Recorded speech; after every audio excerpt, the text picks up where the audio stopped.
Hello दोस्तों, नमस्कार। आप सभी का स्वागत है आपके YouTube channel NMS score plus में।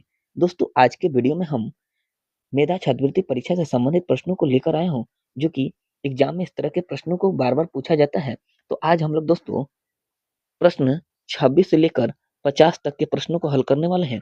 50 तक के प्रश्नों को देखने वाले हैं, जिस जो कि यह भारतीय राष्ट्रीय आंदोलन से संबंधित प्रश्न है। अगर आप 1 से लेकर 25 तक के प्रश्नों को अगर नहीं देखे हैं, तो मैं इस वीडियो का लिंक डिस्क्रिप्शन में दे दूंगा, जिससे आप उस वीडियो को भी देख सकते हैं। तो चलिए शुरू करते हैं आज का जो पहला प्रश्न है। देखिए, आज का पहला प्रश्न क्या है, ध्यान से देखिएगा। यहाँ पे लिखा गया है कि देखिए कि बंगाल विभाजन के परिणाम स्वरूप किस आंदोलन की शुरुआत हुई थी। यानी कि जब बंगाल विभाजन हुआ था, कब हुआ था? तो 1905 में हुआ था। और किसके कार्यकाल में हुआ था, ये भी आप लोग याद रखिएगा। तो लॉर्ड कर्जन के कार्यकाल में हुआ था। लॉर्ड कर्जन के कार्यकाल में बंगाल विभाजन हुआ था, इसे आप लोग याद रखिएगा। तो उस विभाजन के परिणाम जो, यानी उसके बाद किस आंदोलन की शुरुआत हुई थी, तो यहाँ पे देखिए दिया गया है कि असहयोग आंदोलन, स्वदेशी आंदोलन, खिलाफत आंदोलन या भारत छोड़ो आंदोलन। देखिए, भारत छोड़ो आंदोलन जो है 1942 में हुआ था, 1942। और ये जो असहयोग आंदोलन है, ये कब हुआ था? तो असहयोग आंदोलन जो है 1922 में हुआ था, 1922 में। और सॉरी, 1920 में हुआ था। तो देखिए, स्वदेशी आंदोलन जो है इसका राइट आंसर होने वाला है। स्वदेशी आंदोलन जो है बंगाल विभाजन के परिणाम स्वरूप इस आंदोलन की शुरुआत हुई थी। स्वदेशी आंदोलन, ऑप्शन जो है बी राइट आंसर कर लीजिएगा। ऑप्शन बी इसका राइट आंसर हो जाएगा। तो चलिए अगले प्रश्न पे चलते हैं। दोस्तों, अगर आप किसी भी प्रश्न का उत्तर अगर जानते हो, तो आप लोग कमेंट में जरूर बताइएगा, जिससे आप लोग के ध्यान में रहेगा और याद भी हो जाएगा। तो चलिए अगला प्रश्न देखते हैं क्या है। तो देखिए, अगला प्रश्न यहाँ पे है कि गांधी जी ने सर्वप्रथम किस अंग्रेजी नीति का विरोध किया था? कौन ऐसा अंग्रेजी नीति था इसका गांधी जी ने विरोध किया था? तो इसका राइट आंसर क्या होने वाला है? देखिए, यहाँ पे नस्लवाद है, राजस्व है, प्रेस है और शिक्षा है। तो देखिए, गांधी जी जो है पहला विरोध, अंग्रेजी नीति का विरोध किसका किए थे? इसका सही जवाब जो हो जाएगा, वो हो जाएगा, क्या हो जाएगा? तो नस्लवाद हो जाएगा। नस्लवाद का विरोध गांधी जी ने सबसे पहले किया था। ये आप लोग याद रखिएगा। ऑप्शन जो है ये इसका राइट आंसर होने वाला है।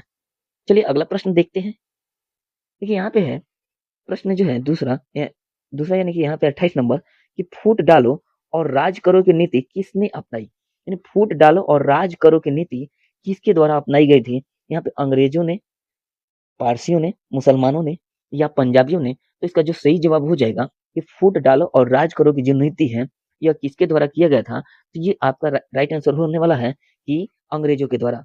अंग्रेजों के द्वारा जो है फूट डालो और राज करो की नीति अपनाई गई थी। ये आप लोग याद कर लीजिएगा। ऑप्शन ए इसका सही जवाब होने वाला है। चलिए अगला जो प्रश्न है, देखिए यहाँ पे है कि सिपाही विद्रोह कब हुआ था? सिपाही विद्रोह जो है कब हुआ था? 1855, 1857, 1885 या 1887? तो ये जो है सिपाही विद्रोह कब हुआ था? देखिए, 1885 जो है इसमें भारतीय राष्ट्रीय कांग्रेस की स्थापना हुई थी। भारतीय राष्ट्रीय कांग्रेस की स्थापना जो है 1885 में हुई थी। ये भी आप लोग साथ ही साथ याद कर लीजिएगा। और आपको बताना है कि सिपाही विद्रोह कब हुई थी। तो सिपाही विद्रोह जो है इसका सही जवाब जो हो जाएगा, वो हो जाएगा 1857 में। जब भारत की सर्वप्रथम क्रांति जो हुई थी, उस समय पहली क्रांति जो थी 1857 की, उसी में सिपाही विद्रोह हुआ था। यानी सिपाही विद्रोह के साथ ही 1857 की क्रांति की शुरुआत हुई थी। चलिए इसका राइट आंसर कौन सा होने वाला है? तो ऑप्शन जो है इसका बी राइट आंसर हो जाएगा। 1857 में सिपाही विद्रोह हुआ था। चलिए अगले प्रश्न पे चलते हैं। अगला जो प्रश्न है, बंगाल का विभाजन कब हुआ था? तो बंगाल का विभाजन कब हुआ था, ये आपसे पूछा गया है।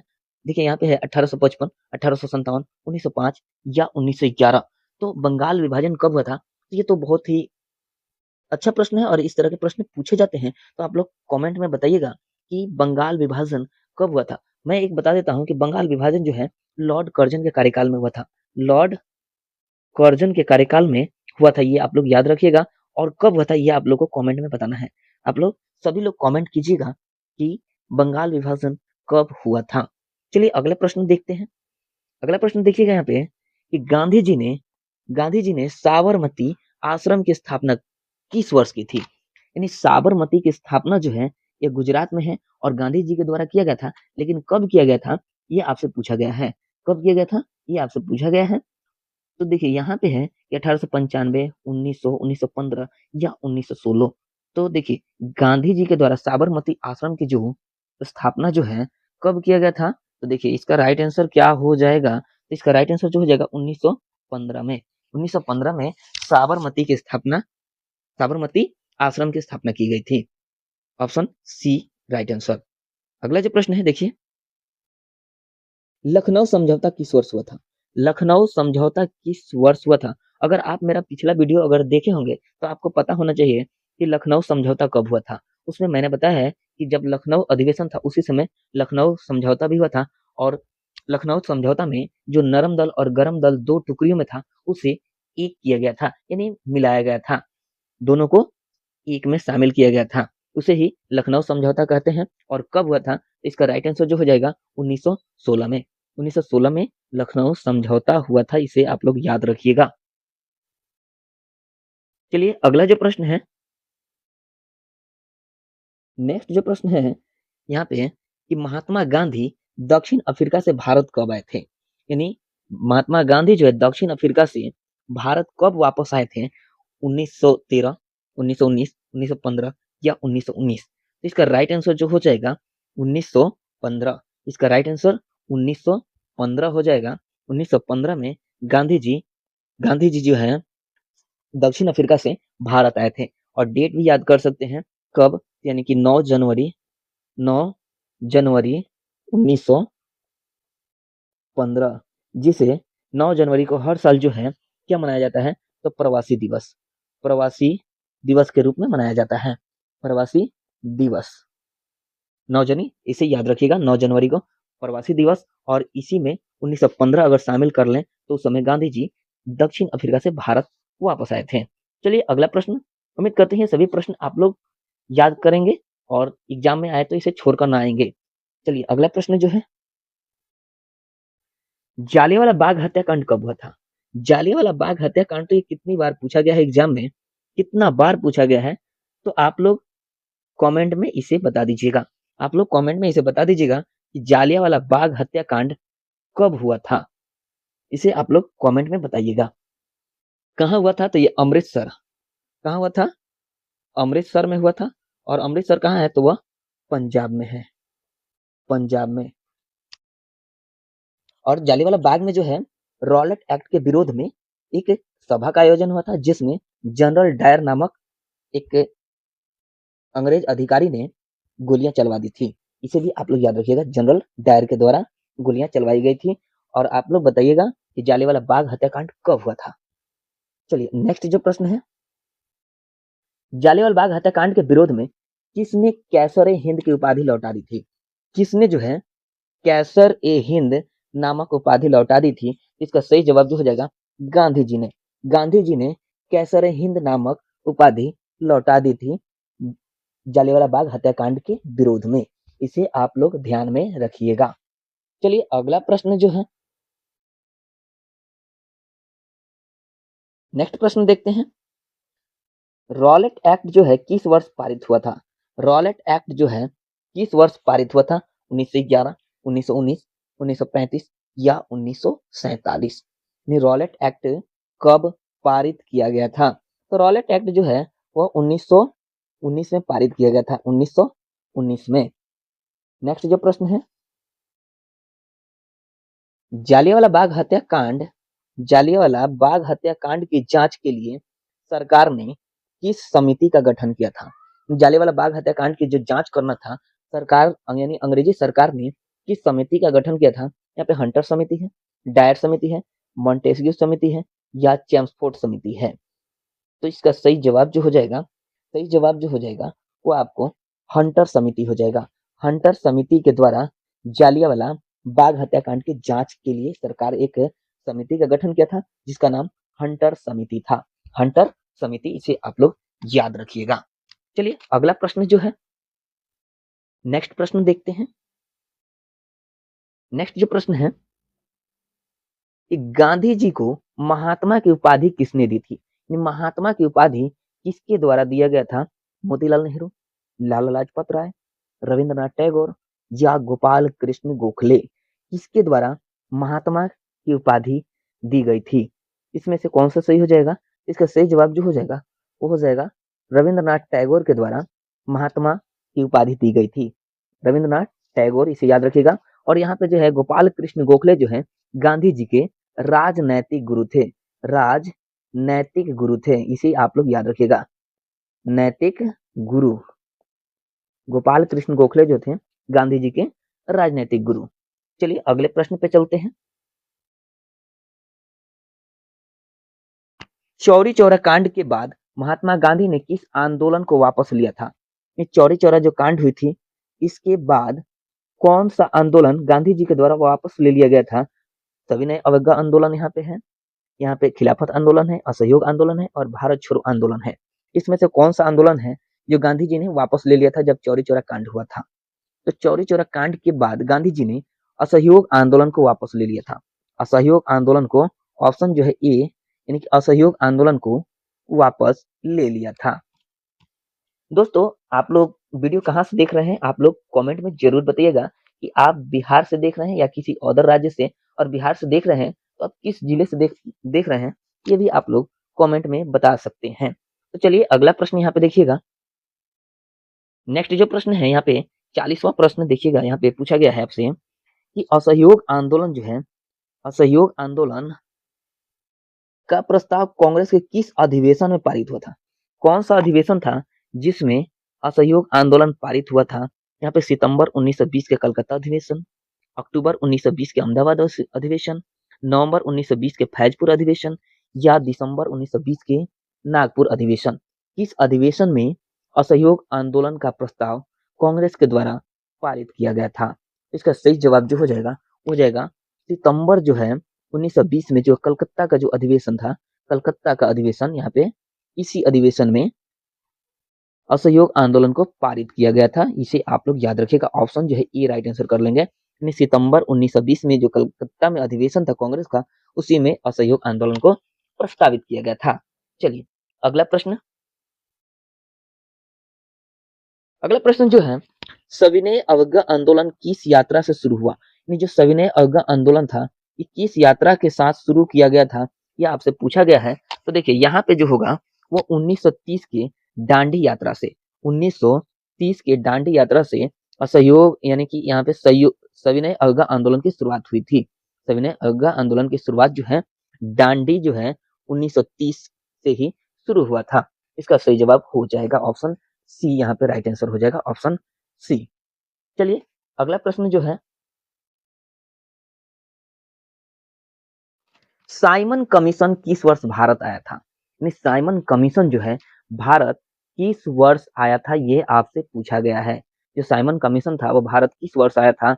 1919, 1927, 1928 या 1930?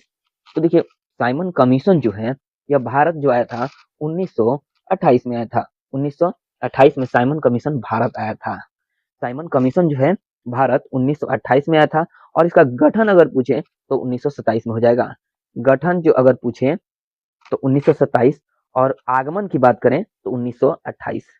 आगमन की बात करें तो 1928 हो जाएगा। और कब? तो 3 फरवरी 1928 को साइमन कमीशन भारत आया था। चलिए अगला प्रश्न देखते हैं। अगला प्रश्न जो है कि पूर्ण स्वराज की मांग का प्रस्ताव कांग्रेस के किस वार्षिक अधिवेशन में पारित हुआ था?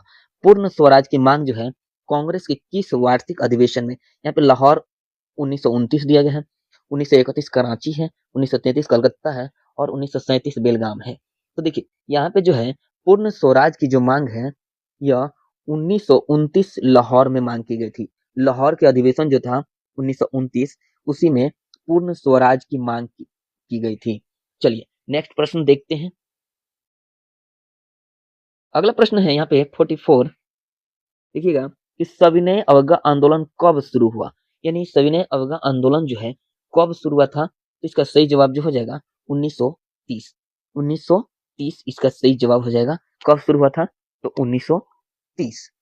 चलिए 1930।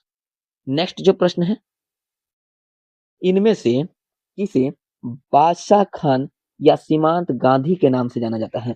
यानी किसे बादशाह खान या सीमांत गांधी, सीमांत गांधी किसे कहा जाता है? सीमांत गांधी किसे कहा जाता है? तो याद रखिएगा, खान अब्दुल गफ्फार खां को। खान अब्दुल गफ्फार खां को सीमांत गांधी या बादशाह खां के नाम से जाना जाता है।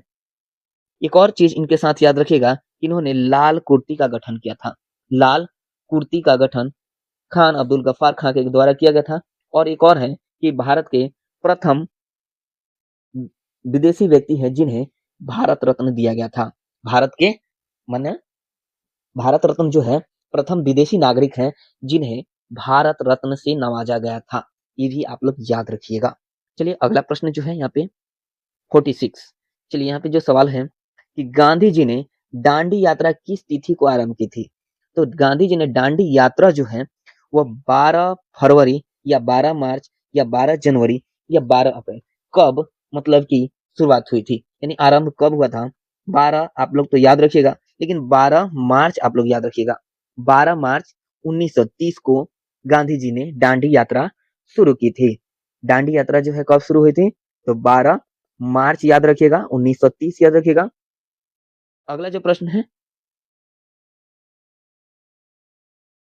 नमक कानून भंग करने के लिए, नमक कानून भंग करने के लिए गांधी जी ने किस स्थान को चुना था?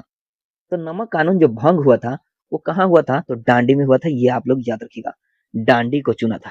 दांडी, जहाँ पे नमक बनाकर नमक कानून भंग किया गया था। कब? तो ये 6 अप्रैल, इसे भी आप लोग याद रखिएगा, 6 अप्रैल 1930 को। 6 अप्रैल 1930 को नमक बनाकर गांधी जी ने नमक कानून को भंग किया था। चलिए अगला प्रश्न है, देखते हैं। नेक्स्ट जो प्रश्न है 48, अखिल भारतीय 48 जो है, अखिल भारतीय किसान सभा का गठन कहाँ और कब हुआ था? तो अखिल भारतीय किसान सभा का गठन कहाँ और कब? तो देखिए इसका सही जवाब जो हो जाएगा, तो किसान सभा का जो गठन है, आप लोग याद रखिएगा कि किसान सभा का गठन जो है कहाँ कब हुआ था? तो 1936 में हुआ था। और 36 तो ऑप्शन 1 है, इसलिए इसका राइट आंसर जो हो जाएगा लखनऊ हो जाएगा। लखनऊ में अखिल भारतीय किसान सभा का गठन हुआ था 1936 में, इसे आप लोग याद रखिएगा। चलिए अगला प्रश्न देख लेते हैं। नेक्स्ट जो प्रश्न है यहाँ पे कि गांधी जी ने सत्याग्रह का पहला प्रयोग कहाँ किया था? गांधी जी ने सत्याग्रह का पहला प्रयोग जो है कहाँ किया था? तो अहमदाबाद, बारडोली, चंपारण और खेरा। तो देखिए गांधी जी के द्वारा जो पहला सत्याग्रह था वह कहाँ था? तो वह चंपारण हो जाएगा। इसका सही जवाब जो हो जाएगा कहाँ हो जाएगा? चंपारण में। और कब? चंपारण में कब होगा? तो 1917 में। 1917 में सत्याग्रह, पहला सत्याग्रह गांधी जी के द्वारा किया गया था। ये 49 नंबर प्रश्न है। और अंतिम प्रश्न देखते हैं। अंतिम प्रश्न जो है यहाँ पे देखिएगा कि तीन कठिया प्रणाली किन पर लागू की गई थी? तीन कठिया प्रणाली किन पर लागू की गई थी? अब किसके द्वारा लागू की गई थी? तो ये अंग्रेजों के द्वारा। इसे याद रखिएगा, अंग्रेजों के द्वारा तीन कठिया प्रणाली लागू की गई थी। और यह किस तरह की प्रणाली थी? तो देखिए एक बीघा जमीन में, एक बीघा जमीन में आपको तीन कट्ठा आपको क्या करना था? नील की खेती करना था। 3 कट्ठा नील की खेती करना था। और नील की खेती जब करना था तो किस पे लगना चाहिए? तो यह किसानों पे लगना चाहिए। इसका सही जवाब क्या हो जाएगा? ऑप्शन जो है डी हो जाएगा। 50 का ऑप्शन डी हो जाएगा कि यह किसानों पर लगा था, यानी अंग्रेजों के द्वारा लगाया गया था। और एक बीघा पे 3 कट्ठा आपको कम से कम नील की खेती करना है, जिसे 3 कठिया कहा जाता है। 3 कट्ठा यानी 3 कट्ठे, ये आप लोग समझ गए होंगे। तो आप लोग कमेंट में बताइएगा कि आप लोग का 25 में यानी 26 से लेकर 50 तक, यानी कि टोटल कितना 25 क्वेश्चन हुए, आप लोग का कितना सही गया? आप लोग कमेंट में बताइएगा। और नेक्स्ट वीडियो किस पर लाया जाए ये भी आप लोग बता सकते हैं। उम्मीद करते हैं कि आप लोग बताइएगा और मैं उस पर वीडियो बनाने का प्रयास करूंगा। तो चलिए आज के वीडियो में इतना ही, फिर मिलते हैं अगले वीडियो में। तब तक के लिए जय हिंद।